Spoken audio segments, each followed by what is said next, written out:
오늘 본문의 말씀을 통해서 복음을 기대하는 마음으로라는 제목으로 하나님의 말씀을 함께 나누도록 하겠습니다.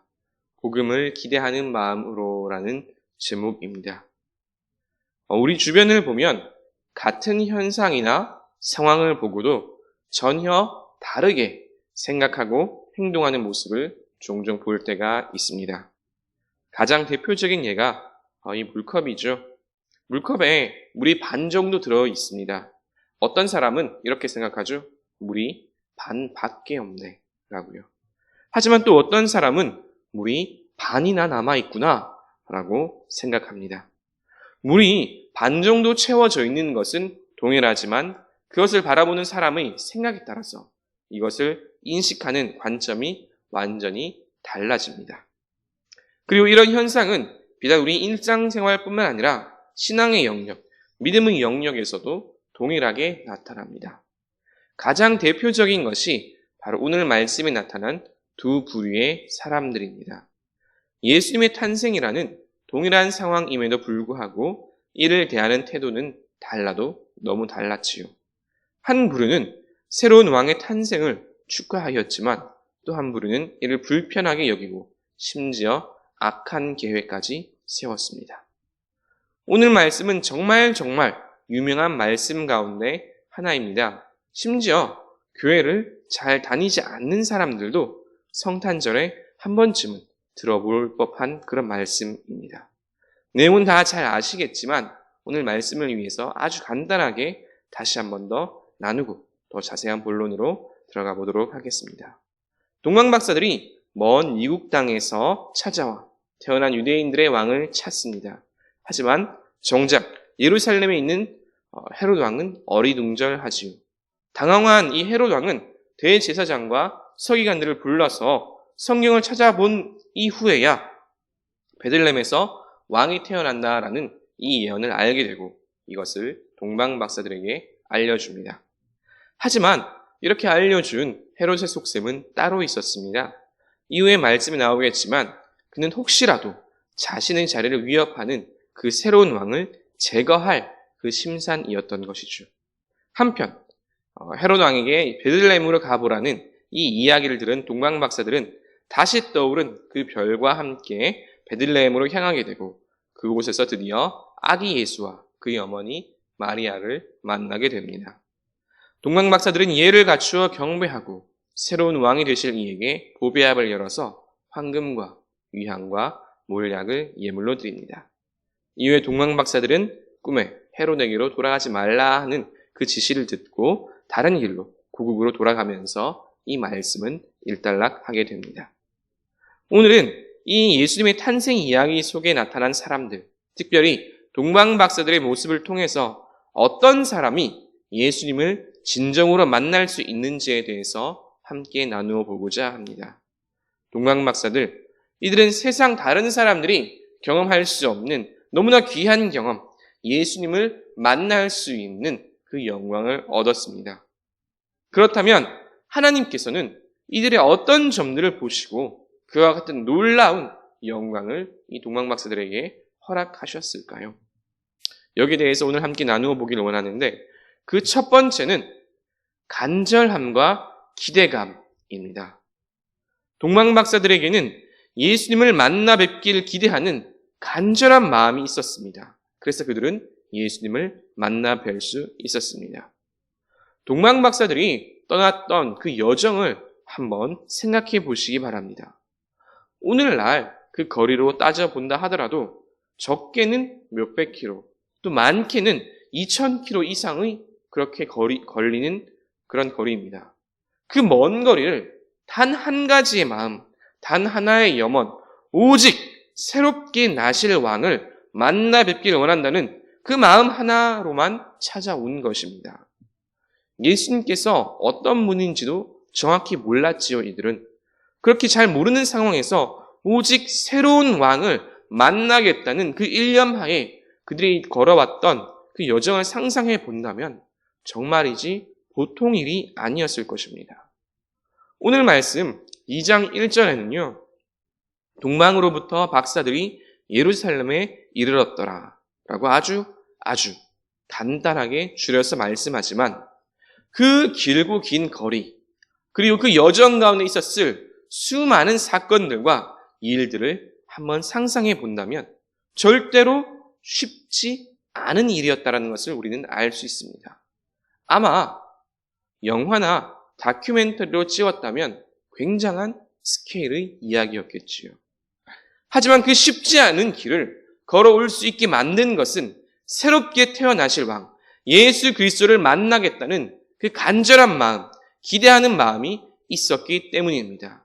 그 마음이 있었기에 수많은 어려움들과 그 시간들을 뚫고 그들은 예수님께로 나올 수 있었고 예수님을 만날 수 있었습니다.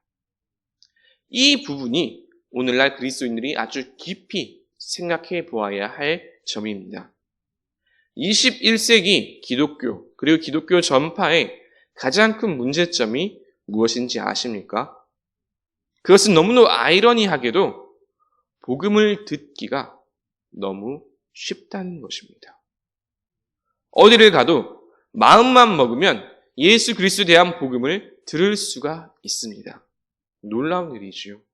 분명히 축복받을 만한 일입니다. 그런데 너무나 아이러니하게도 이렇게 복음을 듣기가 쉬워지니까, 접하기가 쉬워지니까 사람들이 이 복음의 중요성도 그 가치도 너무 쉽게 생각해 버립니다. 복음에 대한 간절함과 기대감이 사라져 버리는 것입니다.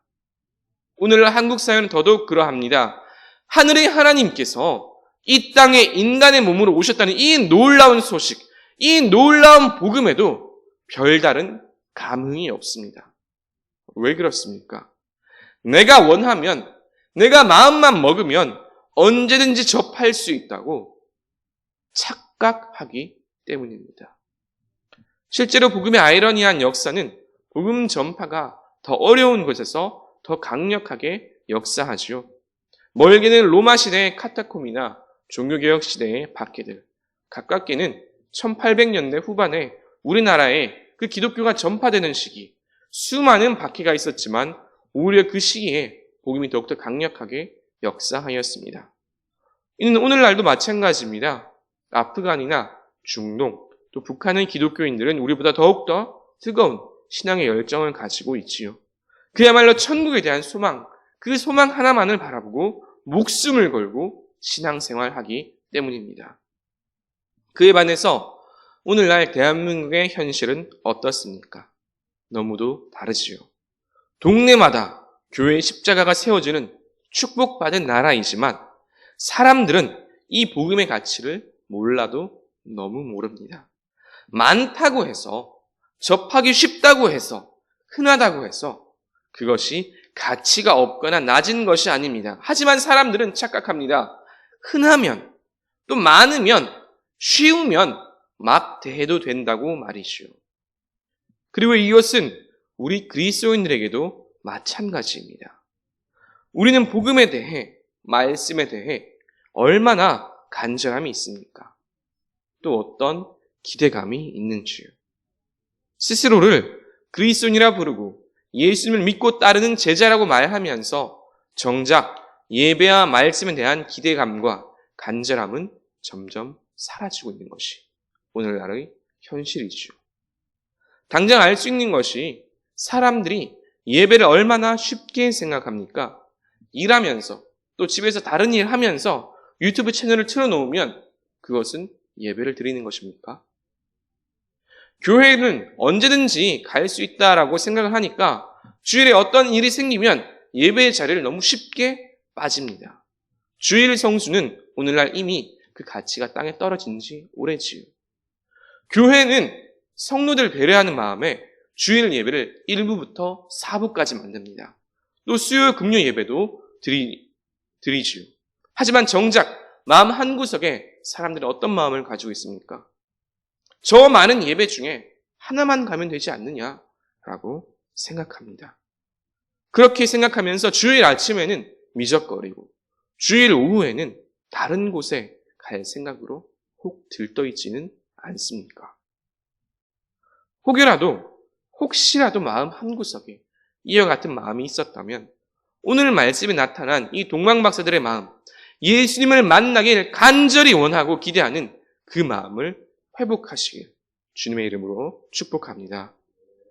동방박사들의 모습에서 찾아볼 수 있는 또 한 가지 중요한 점은 그들에게는 그리스도를 만나 뵙기 위해서 기꺼이 헌신하는 그 헌신의 자세가 있었다는 것입니다.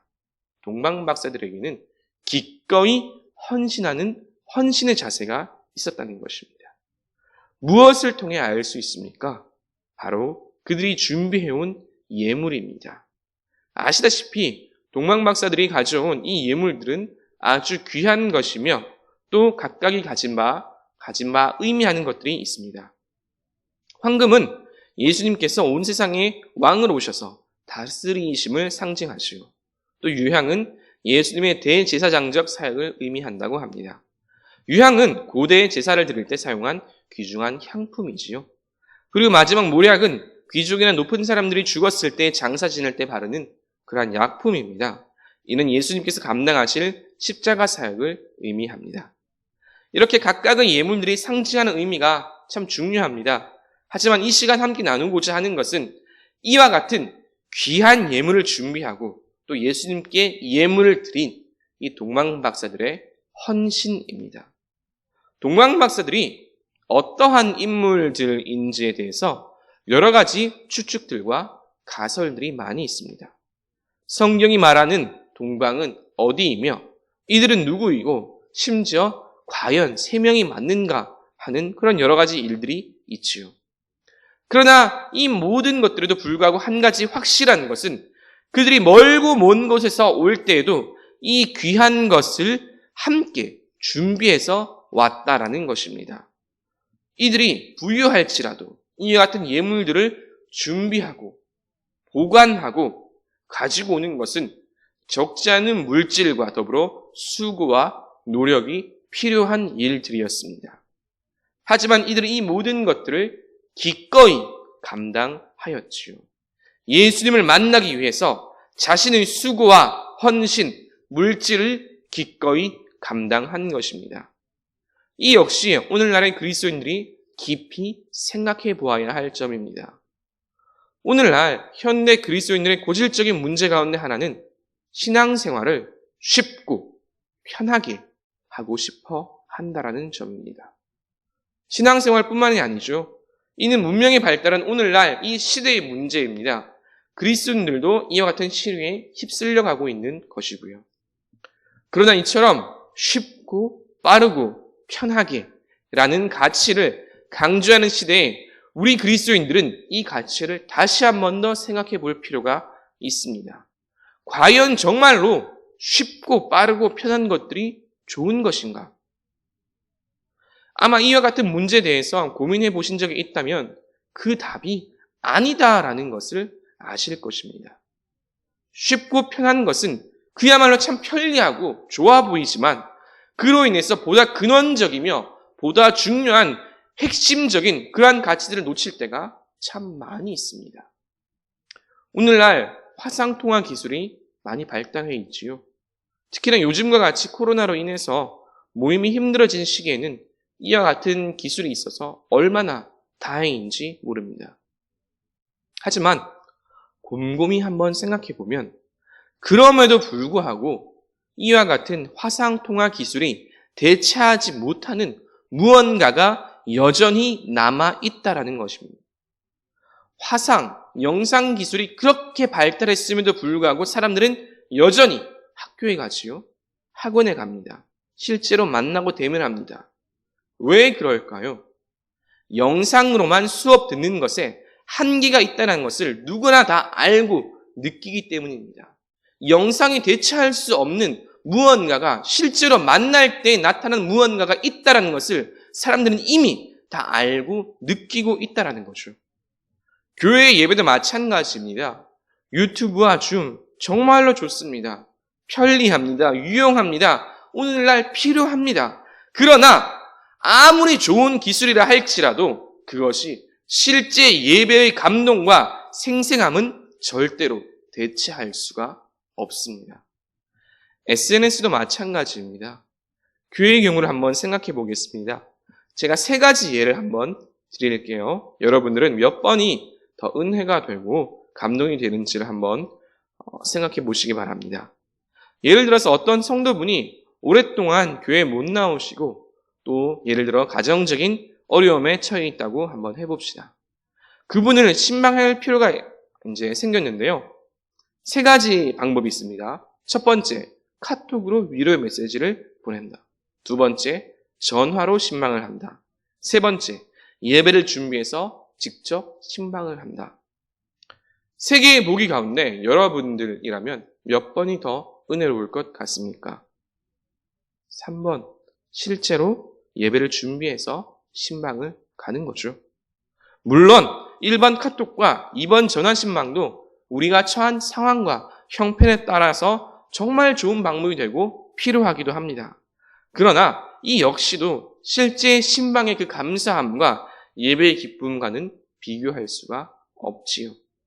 바로 이 점이 우리가 생각해 보아야 할 점입니다.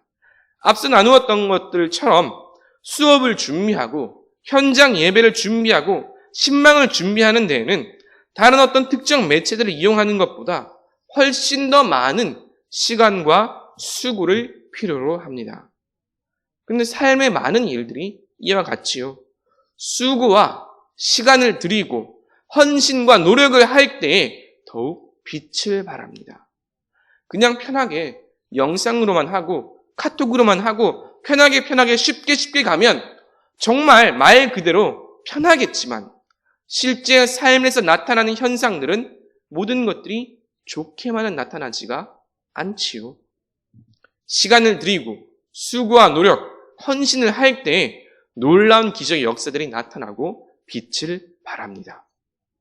제가 주사랑교회에 와서 특별히 담임 목사님께 배운 것 가운데 하나가 바로 이런 점입니다. 쉽게 가고 편하게 가고 그렇게 하면 꼭 무언가 하나 비는 게 있습니다. 그런데 반대로 같은 일임에도 불구하고 시간을 더욱 들이고 노력을 들이고 수고하면 더 아름다운 결과들이 나타나죠. 그래서 제가 느꼈던 것 가운데 하나가 예전에 생각했던 것인데 디지털은 절대로 아날로그를 이길 수 없다라는 것이었습니다. 오늘날 21세기라는 현대사회에 참으로 아이러니한 이야기이지요.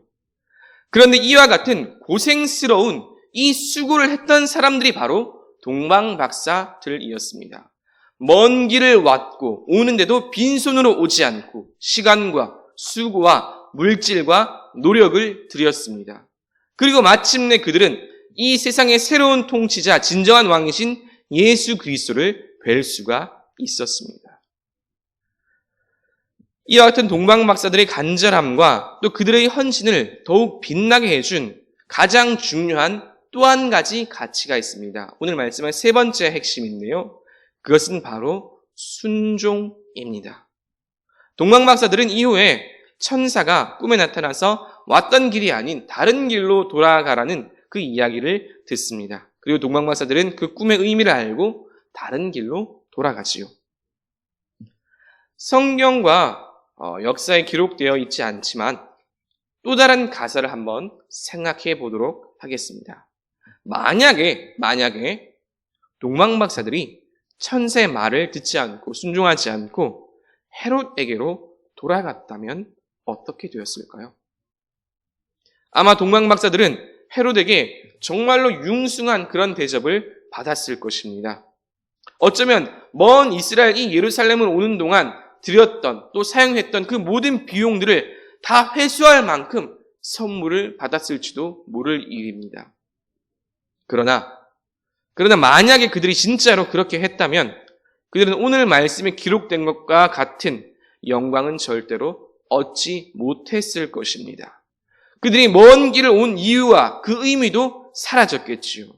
성경에도 기록되지 않았을 것이고 무엇보다 하나님의 역사에 동참하지 못하고 도리어 회방하고만 그러한 사람들로 기록되었을 것입니다. 하나님의 아름다운 일은 동방박사가 아닌 다른 사람들의 몫이 되었을 것이고 다른 사람들을 통해서 아름답게 알려지고 성경에 기록되었겠지요.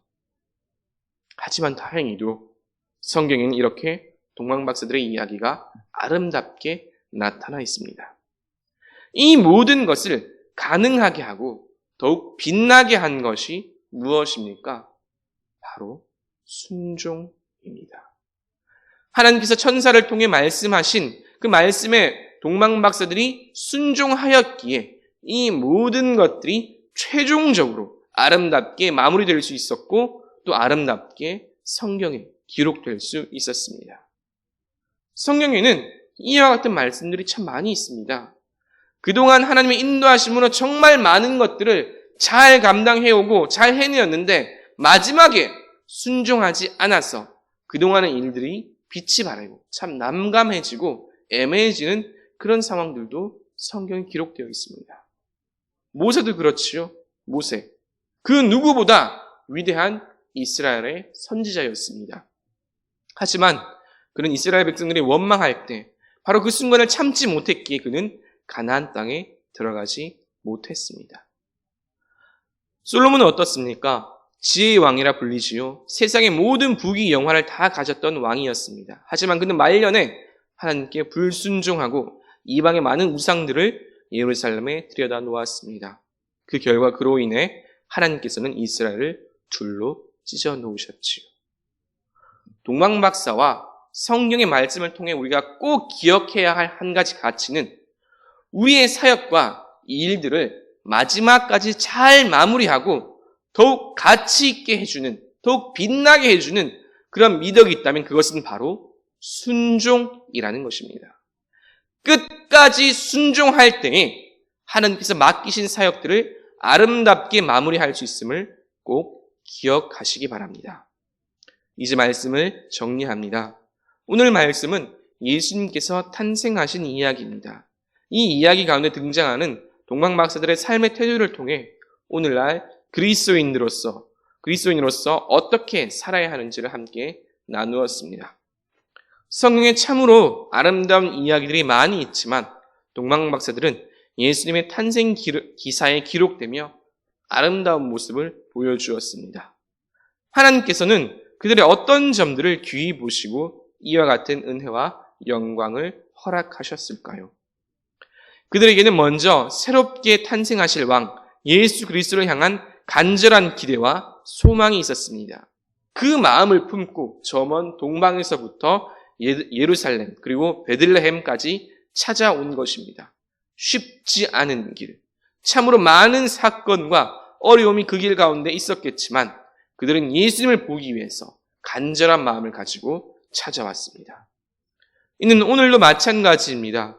점점 복음을 쉽게 여기고 가벼이 여기는 세상 풍조 속에서 적어도 우리는 이 복음을 더욱 귀히 여기고 간절히 사모하며 기대하는 마음으로 받아야 합니다. 더불어 그들에게는 헌신과 수고의 자세가 있었습니다. 그들은 아기 예수를 찾아뵙기 위해서 물질로서 예물을 준비하였고 시간을 들여 수고하였습니다. 하나님께서 이 수고를 귀히 보신 줄로 믿으시길 바랍니다. 더 쉽게, 더 빠르게, 더 편하게만 찾는 오늘날의 세상 속에서 수고하고 헌신하는 것은 때로 바보처럼 보일 때가 있습니다. 그러나 하나님의 역사는 이와 같은 수고와 헌신 속에서 꼽히는 줄을 믿으시길 바랍니다. 그리고 이 모든 것들을 가장 아름답게 만들어준 마침표가 있지요. 그것은 바로 순종입니다. 동방박사들은 천사의 말에 순종하여 고국으로 돌아갔습니다. 그리고 그로써 모든 일들이 아름답게 마무리되었습니다. 순종은 그 모든 사역을 끝까지 아름답게 만들어주며 사역을 온전하게 완성시킵니다. 우리의 삶이 마지막까지 아름답길 바란다면 또 하나님께서 나에게 맡겨주신 그 사명을 그 사역을 온전히 끝맺고 싶다면 이 순종의 가치를 꼭 기억하시길 주님의 이름으로 축복합니다.